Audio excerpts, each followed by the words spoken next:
I'm elbow deep in the green machine right now, replacing the wastegate, because I got from ModernPerformance their AGP Stage 2 wastegate, which has a 12 psi spring as opposed to, I think it's 8 psi on the standard spring. This is to allow for two things. One, quicker response with boost, so faster response. When you hit the gas, you'll feel the boost kick in faster, and 3 to 4 additional psi.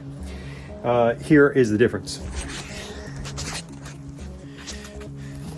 Here's the stock standard one.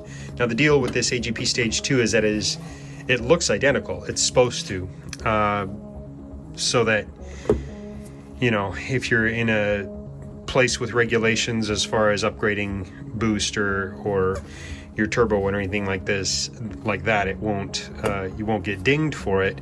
But here's the difference. This little section right here with the threaded end and the nut to help keep it on there. The stock one does not have that. It's just a static length, okay? So the idea being you can adjust this to apply some tension on the spring that's inside your wastegate. You know, so you can increase or decrease. I believe that when you thread it on further, you're pulling the spring, you're compressing the spring, and I believe they said that will give you more boost. I'm just not thinking it through right now. I'm just stating what I discussed with ModernPerformance on the phone call. So anyway, that's it. All right, quick update. I think I said when you screw the this threaded section in, it would let me just correct it. So the further you screw it in, that means the less it is pressing out. You know, as the pressure goes into the wastegate, it pushes this arm out, which then presses on that valve on your exhaust manifold and opens it to relieve boost pressure. By screwing this in farther, you're keeping that valve closed more, letting out less boost, so theoretically getting more boost. I think I'm right on this. With this one, I haven't found the best way to compare and measure these two, but looking at where those holes are in the where it connects to the exhaust manifold there, I think these are about the same right now. If you can see that, but it's really hard to tell and hard to, I don't know what I would use to measure that. But anyways, what I've done, what I'm going to start with, and we'll see how this does, is I've got it threaded on basically as far as it will go, all the way in, that way, which, if it's that way, I'm going to get closer, I believe that's going to be like the most boost that this can deliver. I believe. I can always adjust this and spin it out to test it, but I'm gonna start here, I think, and then with the increased spring pressure of this higher PSI spring, we'll see how that does. This might just be a process of trial and error to figure out what's best. One thing I will mention though, I'm going to keep the Turbo XS little manual boost valve. I'm going to keep that on here, but I'm going to reset this from where I've got it set now to factory, like default, or really you set it manually, but I'm going to reset that to like it has no adjustment, okay? So that it's not adding more than what this stage 2 wastegate will do.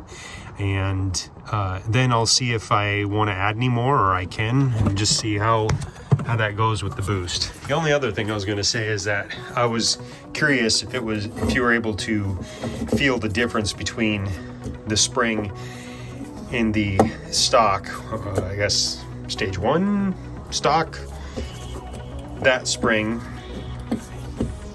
which I can pull that out with my hand. The other way to do it is to blow on it, which I'll do here. See if you can see that.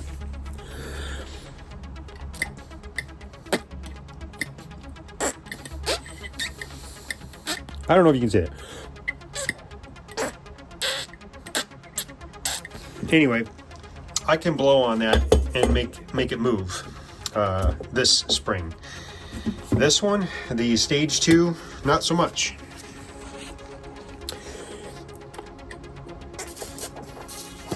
Okay.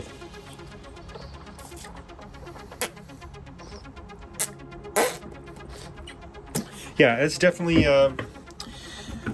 more pressure on that spring because I am not able to blow and move that thing. Another update. I've still been trying to figure out how to compare lengths and distance. So I found if I set up the 2 wastegates like this and line up this outer ring of the housing between the 2 of them so that I can really get a better idea of the distance. Here's what I find with the arms. It may be kind of hard to tell, but this one is shorter that way. Hopefully you can see that. And I think part of that might be the angle of the arm. This one might be bent out a little more that way, and this one's a little tighter in. But knowing that, I'm probably not going to start with this adjustable nut right there all the way in. I'm gonna maybe back it out like 1 turn.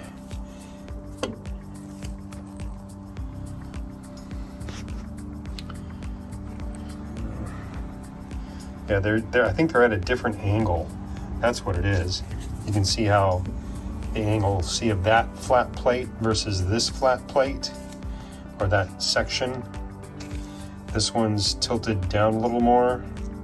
This one's tilted up a little more, probably because the angle is a little higher on this bend.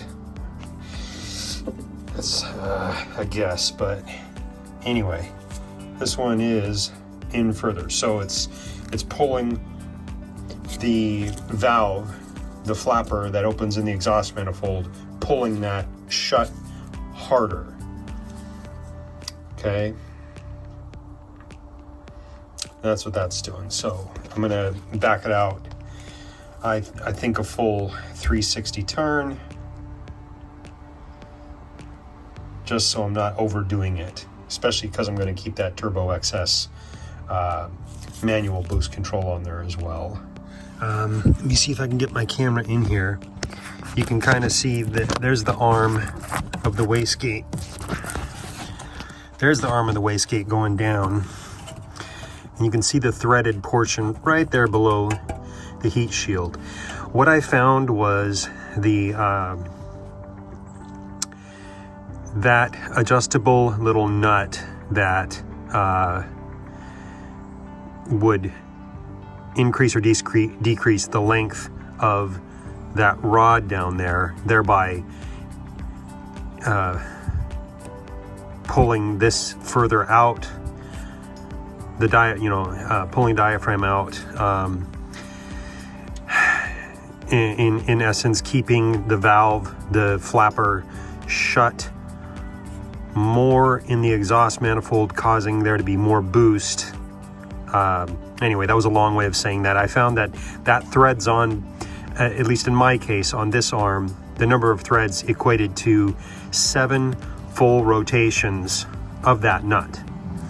And rather than having it all the way on full 7 rotations, which also kind of brought it in far enough to where it was really difficult to try and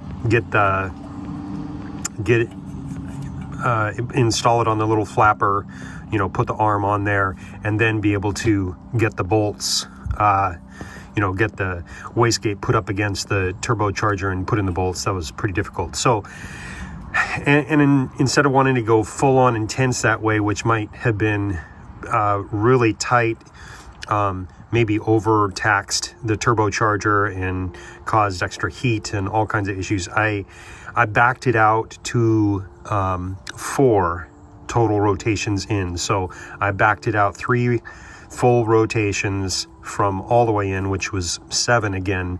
So it ended up being 4 full rotations on. That was a good length to get it onto the flapper valve and still be able to install it. I can already tell that it's running differently with some making different noises, but I just wanted to point that out,